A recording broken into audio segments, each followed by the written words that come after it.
मैं डॉक्टर निशु कुमार भाटी। आज हम प्लेटो के जीवन परिचय और रचनाएं और शैली पर बात करेंगे। प्राचीन काल में यूनान में जो एथेंस था वो राजदर्शन का केंद्र था और एथेंस ने अनेक दार्शनिक उत्पन्न किए हैं। जैसे कि आप जानते हो सुकरात और प्लेटो उनमें सर्वश्रेष्ठ रहे हैं।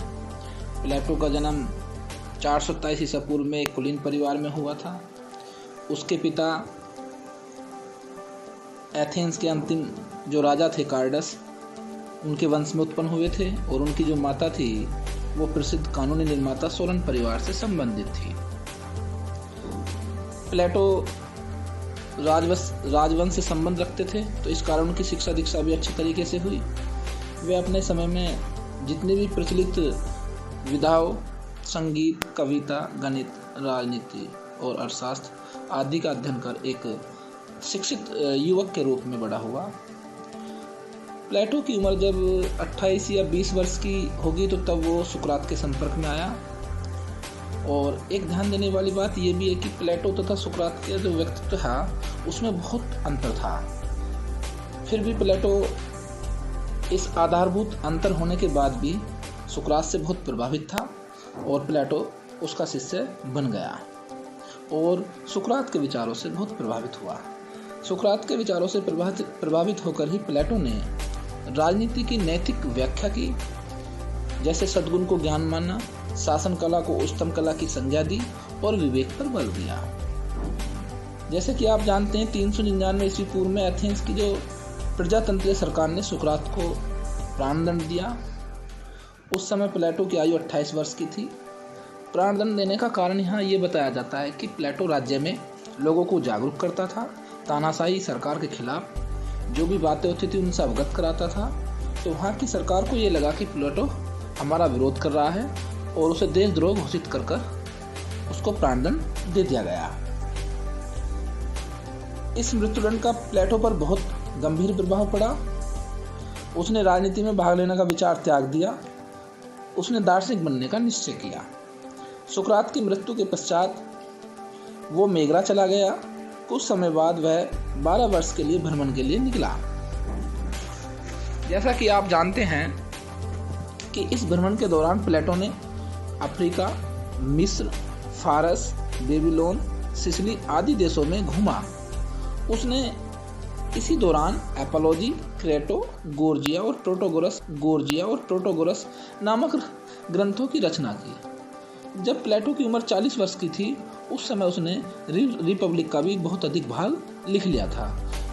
आपको मैं यहाँ बता दूं कि प्लेटो की जितनी भी रचनाएं हैं उनमें रिपब्लिक जो रचना है वो बहुत प्रसिद्ध है, क्योंकि प्लेटो ने उसमें दार्शनिक राजा और न्याय सिद्धांत और शिक्षा सिद्धांत का भी वर्णन किया है। अपनी यात्रा के अंतिम दिनों में साराक्यूज पहुंचा। वहाँ का शासक डायोनिसियस प्रथम बहुत ही निरंकुश था। प्लेटो ने उसे रिपब्लिक रचना के सिद्धांत सिखाने का प्रयास किया और उसके अत्याचारों पर उसे बहुत फटकारा भी। इससे राजा बहुत नाराज हुआ और प्लेटो को गिरफ्तार कराकर स्पार्टा के राजदूत को सौंप दिया। उसने उसे दास के रूप में बेच दिया।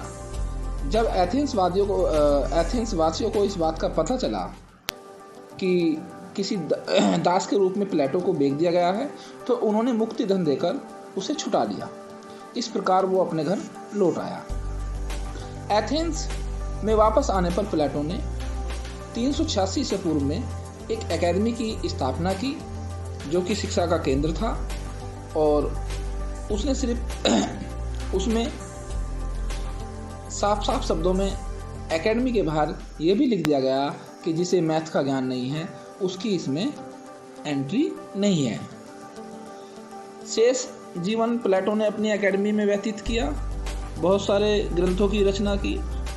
जैसे कि बताते हैं कि लगभग 36 या 38 ग्रंथ उसने लिखे हैं। इनमें से 28 ग्रंथों को प्रमाणिक माना गया है जिनके प्रमाण मिलते हैं, और महत्व की दृष्टि से 12 ग्रंथों में विस्तृत चर्चा की है। जो 12 ग्रंथ हैं वो इस प्रकार हैं। जैसे नंबर 1 द रिपब्लिक है, number 2 the politics and the statesman है, नंबर 3 द लाज है, नंबर 4 क्रेटो है, नंबर 5 एपोलॉजी है, नंबर 6 गोर्जिया है, नंबर 7 लेचिज है, नंबर 8 फेडो है, नंबर 9 मैनो है, नंबर 10 सोफिस्ट है, नंबर 11 प्रोटोगोरस है और नंबर 12 एनथाइडिमस है। प्लेटो ने अपने जीवन में संवाद शैली का प्रयोग किया। उसकी सभी रचनाएं संवाद शैली में लिखी गई हैं। अपनी संवाद शैली में प्लेटो ने